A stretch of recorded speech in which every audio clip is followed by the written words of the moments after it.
কৌস্তব বাগচি এসেছেন।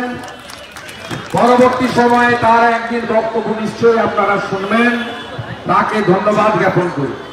বিহালায় আমরা ওদিকে জানি বাপ্পা দাশগুপ্ত না বাপ্পাদিত্য, নাকতলা উজ্জয়ন সঙ্গের বড় মাতব্বর, রিকিং করে কাউন্সিলর হয়েছে, ফাটা জামা পরে ঘুরতো, এখন 100 কোটির মালিক।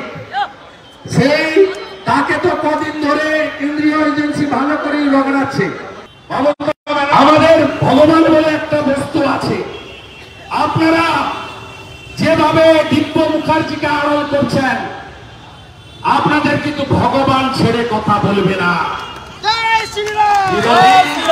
তারও সময় নাহি যায়, পৃথিবীটা গোল, পরের জন্মে কি হবে আমি জানি না, এই জন্মেই পাপ পুণ্যের হিসাব হবে। আপনারা মহিলাদের সঙ্গে এসেছেন না, ডিটেনশন ক্যাম্প, আবার আপনার টুপি কেউ পড়বে না।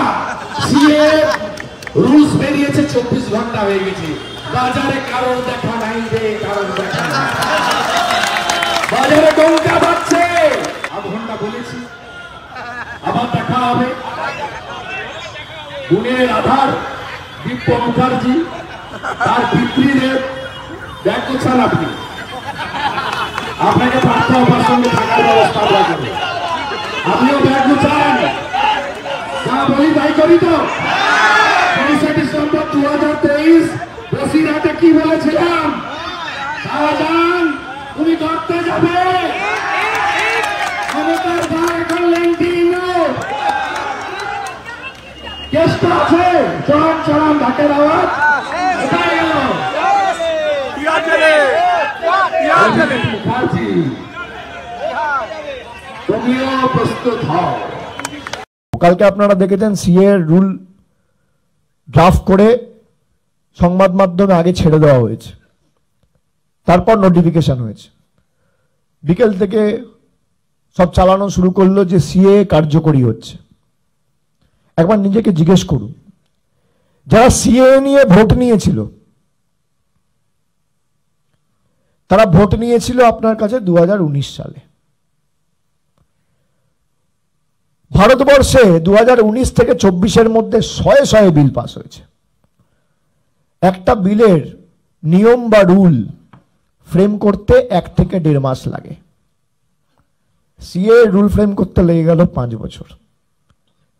কালকে যে সিএ রুল ড্রাফট করে ছাড়া হয়েছে, সেখানে খালি 40 পাতার ফর্ম, ভিতরে কিচ্ছু নেই।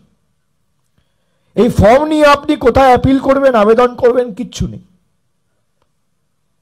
আর একটা গাজরের মতো, জুমলার মতো। মমতা ব্যানার্জি যদি বলতো যে আমি ক্ষমতায় এলে লক্ষ্মীর ভান্ডার দেবো, 21 সালে বলেছিল তো, 26 সালে যদি খালি ফর্ম ফিল আপ করার জন্য ফর্ম ছেড়ে দিত, কি হতো? নিজেকে জিজ্ঞেস করুন যে আমি ক্ষমতায় এলে লক্ষ্মীর ভান্ডার দেবো, তারপর 21, 22, 23, 24, 25, 26-এর নির্বাচনের 15 দিন আগে একটা ফর্ম ছেড়ে দিয়ে বলতো ফর্মটা ফিল আপ করুন, তারপর লক্ষ্মীর ভান্ডার পাবেন। সেই ভাওতায় পা দিতেন? বলুন না, জোরে বলুন না। পা দিতেন না তো। আপনি তৃণমূল কর্মী সমর্থক হয়েও দিতেন না, সাধারণ মানুষও দিত না। তাহলে এই ভাওতায় সাধারণ মানুষ পা দেবে কেন? বোঝানোর দায়িত্ব আপনার নয়?